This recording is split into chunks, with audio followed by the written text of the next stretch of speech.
Good afternoon, friends. It's kind of dark here. I kind of like that you can see outside, but we are testing out locations at the moment.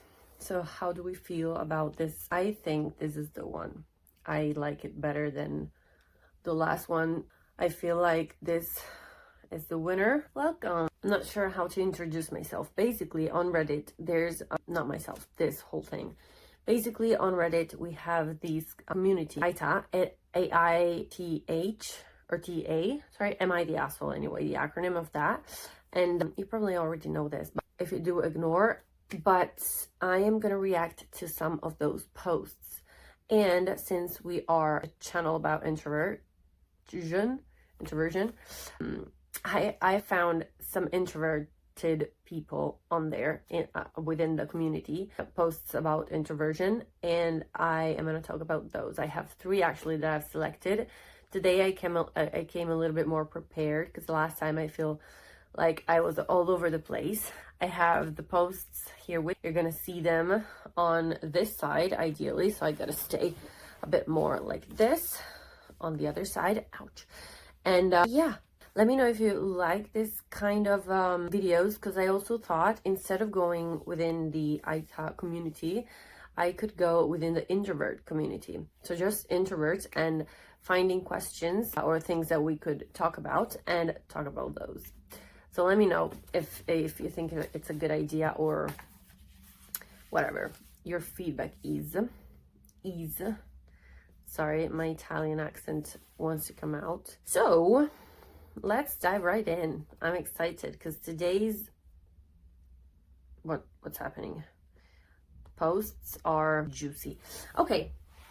Am I the asshole for not wanting to attend a social event with my best friend? Me and my best friend are 6th-year vet students. I'm graduating in a few months and she's graduating next year. We're in the same year, but she got held back. There's going to be something like a graduation ball held next month, and all the 6th-year students can attend. Sorry if I read like this. I'm unable to do better. She really wants to go. She has been looking forward to it for 5 years, but we're not very social people. So we talk to like 5 other people, and at least one of them isn't going to be there. I avoid these events like the plague. I feel that because I find them boring and a waste of time. But she said she probably won't go if I don't. She said she's okay with not going, and that she doesn't want to pressure me into doing something I don't want. But I'm not sure I believe her. I love her and I want her to be happy, but I really don't want to go. The ticket is not cheap either. And although I don't have money problems, I would much rather spend that money on something I will actually enjoy. Understandably so. So I actually made notes of the things that I wanted to address within the post, because last time I told it within the video that I was gonna look back to it and find mistakes, which I did. But this time we're more prepared. I don't guarantee that it's gonna turn out better than the last one, but I am trying. I really would love to find a solution for this.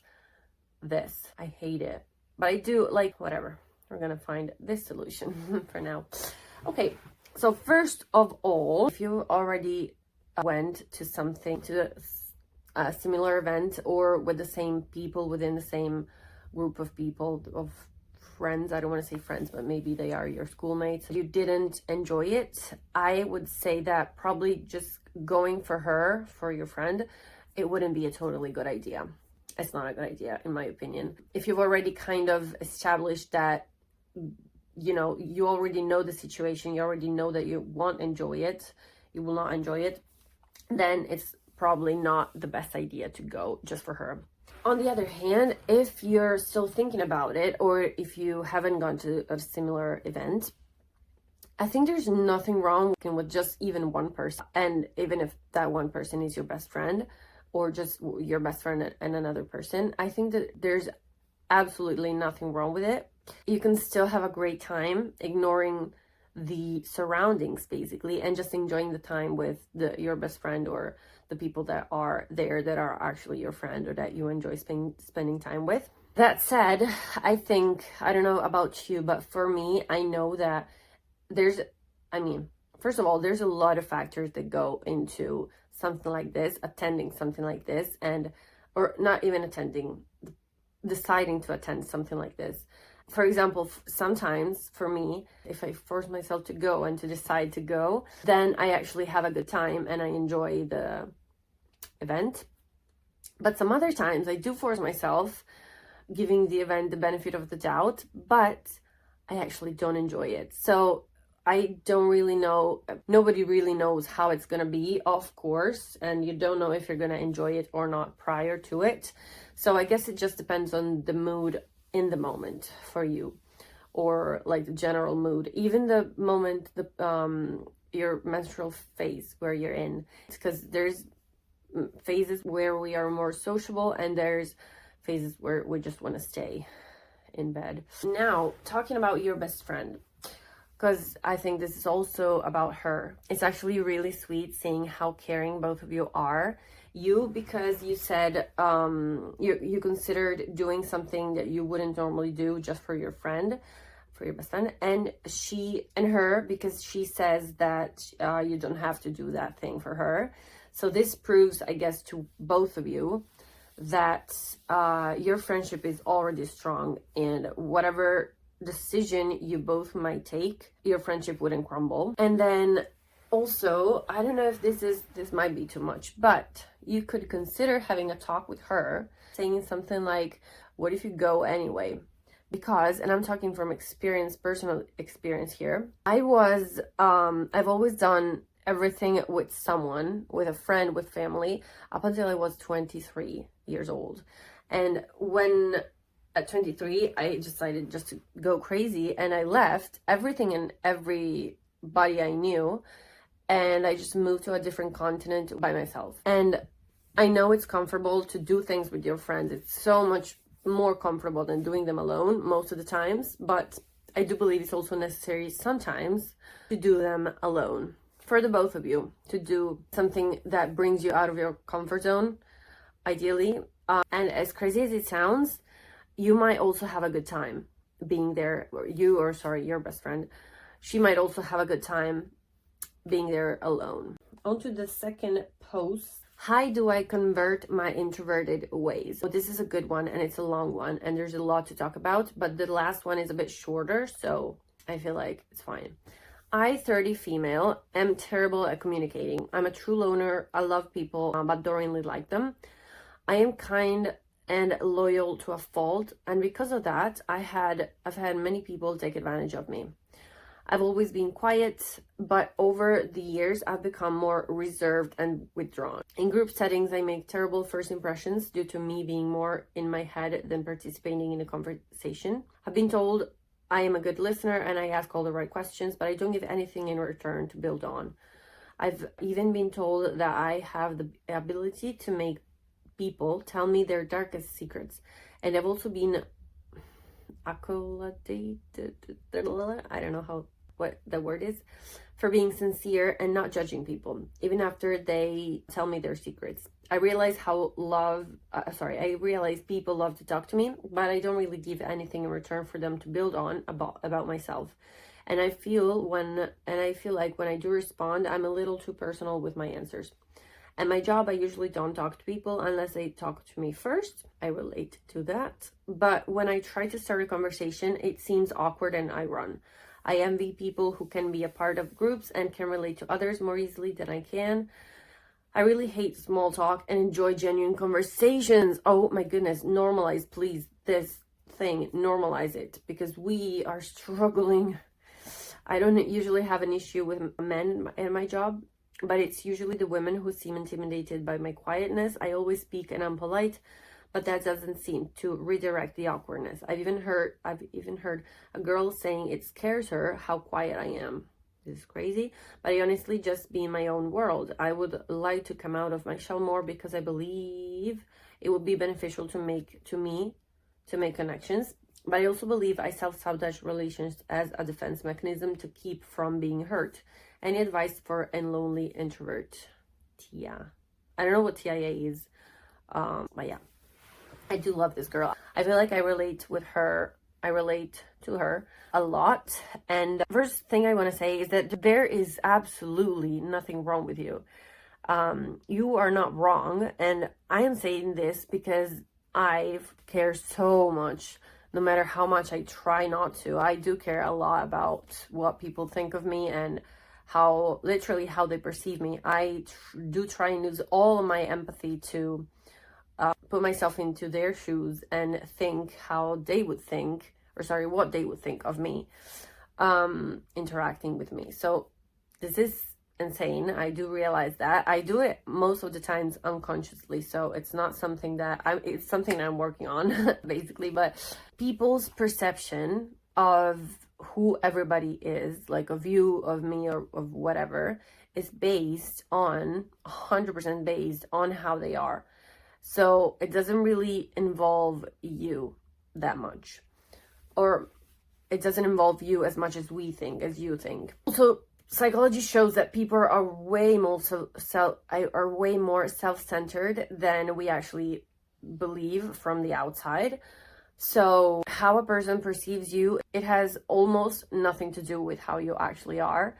Also, because perception is everything. I mean, you are perceived by someone in a certain way and by another person in another way. So it doesn't say anything about how you really are. So if someone is intimidated by your quietness, I think that's 100% their problem, not yours. Also, how do I convert myself, my introverted ways? You absolutely need no converting at all. You're perfect as you are.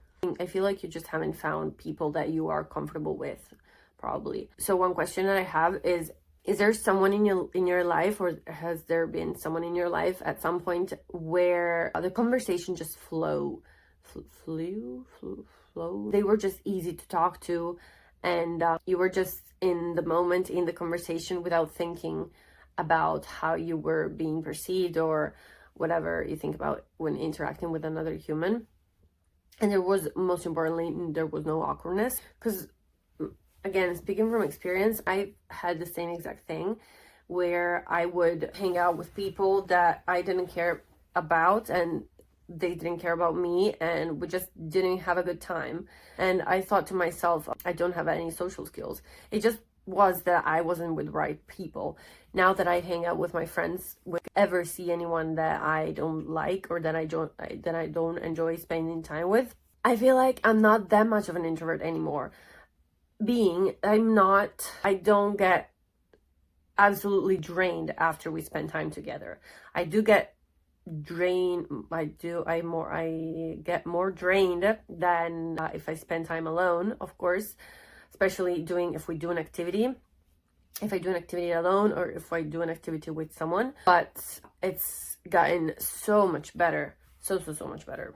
Also, it's okay to want to meet people to improve your communication skills, improve your communication skills. But I would say, again, try and meet your people that are introverted or that share the same interests as you, so that you focus on the actual interest that you have in common, and you forget about the fact that you're interacting with a human and how draining that can be, and you just focus on the thing, and again, the conversation just flows. Also, I'm really telling all of this to my past self more than to you, but you don't need to be everyone's therapist, especially because they're not paying for that. You're not responsible for other people's feelings, emotions, well-being. You just aren't, unless you have kids, then of course, but other people, no. And where you said that you envy people that can actually, stay in a group setting. I envy people who can be a part of a group. There's no need to compare, because they are good at that, like you're good at other stuff. For example, as you said, one-on-one deeper conversations. Honestly, I don't see any utility in small talk either. To the point where this morning I've met an old man, and because he was asking about my dog, he asked a question about my dog, and I just took the conversation way deeper than it needed to be. But since he was lonely and he's retired and he didn't have anything to do, I did have actually things to do, but not the point. He enjoyed it and I enjoyed it too, and we had a good time. And honestly, it was a nice break from being alone and vulnerable in walking in the streets, because that's how I feel when I walk alone by myself. I hate it so much. The good thing here is that you don't have to do small talk if you don't want to. Just like people that do and enjoy actually doing small talk don't have to engage in deeper conversations. It's just everyone can do whatever they can. And if you meet someone from the other side, from the small talk side, for example, if you don't vibe, you just don't stay. You are not forced to be in any conversation by anyone. I mean, just be polite, of course, especially in the workplace. But apart from that, you don't have any obligations towards anyone. So if you vibe, you stay. If you don't vibe, you just get away. I think that rhymes. I feel like that is the best policy with everyone, and we can just make peace with the fact that we're not gonna be liked by everyone, and we will not like everyone. Allow yourself to not like people. That's genuinely okay. You're gonna explode if you try and like everyone. And also, it's okay that you're not liked by everyone. And 100%, I guarantee that your people, the people that you're gonna feel comfortable with, are here already. Even if it doesn't feel like it, they are here 100% for everyone, because there's a place for everyone. Also, the part where you said that you were a little too personal with your answers, I feel like you can try and be as authentic as possible rather than sharing all your secrets, for example, because it's something I used to do that as well. And if you are the most authentic that you can, then again, if people don't vibe with you, they're gonna stay away and no time wasted. I know that I treat interacting with other humans as if it was business or work, but to me, with some people, it really is. With some people, it really is. And then last but not least, we have Introvert Nightmare. My husband wants me to go with him to a weekend trip with the in-laws. I wouldn't be against it if we had our own room in the cabin or a hotel room. But no, we will be sleeping on the floor in the living room. I'm totally fine with him going, but he's being ridiculous, saying I need to go, this is my family now. Not only do I have to be around people I don't really know that well, I will have nowhere to retreat or take a break. I'm a huge introvert. Not only will this not be fun, I have no desire to sleep on the floor when I have my own bed. His brother paid for the cabin, so of course he calls the shots on where everybody sleeps. We were not made a part of the plan ahead of time, so of course we really have no money to go and get a room. Am I the asshole here? So I'm not sure how long you were married for, but I think for just the weekend you can make an effort and actually go, because they are your in-laws. They're not just random people. You're gonna have to, it is actually your family now, and you are gonna have to see them again. So thinking about, for example, if they see your husband arriving by himself and asking about where you are and everything. I don't know the dynamic between you two. Maybe you have your own thing and he has his own. But in my opinion, if they start asking questions and he has to answer, then it becomes more awkward. I think it will just make your life easier if you go. Plus, places where you can take a break. I think you said it was a cabin, so it's going to be somewhere in nature. You can always go for a walk by yourself. Or if there's like a lake, a beach, whatever, you can go and spend time by yourself. If there's dogs in the family and you like them, you can offer to walk them as an excuse if you do feel like you need an excuse. But I do find it's more empowering to just demand make time to go on the walk or whatever you choose to do, rather than either not going or having to find excuses. There's nothing wrong with wanting to spend time alone, even if maybe you're gonna make it a little bit shorter if there's stuff to do, like, I don't know, getting ready for a meal or something like that, and you're gonna need to help a little bit. But I feel like it's way more empowering if you actually do this. Okay, so this was really short, this last one, but I guess as with every other post, you really see how much conditioning there is around being an introvert. and what's the thing I wanted to say? I don't know. How much is influenced by what other people have taught you about introversion. If they've ever made you feel weird or wrong, worse, about being an introvert, or about wanting to spend time, or about having to spend time alone and recharge a little bit. So I thank you for watching. I hope that this was helpful in some way, and I will see you next time. Bye.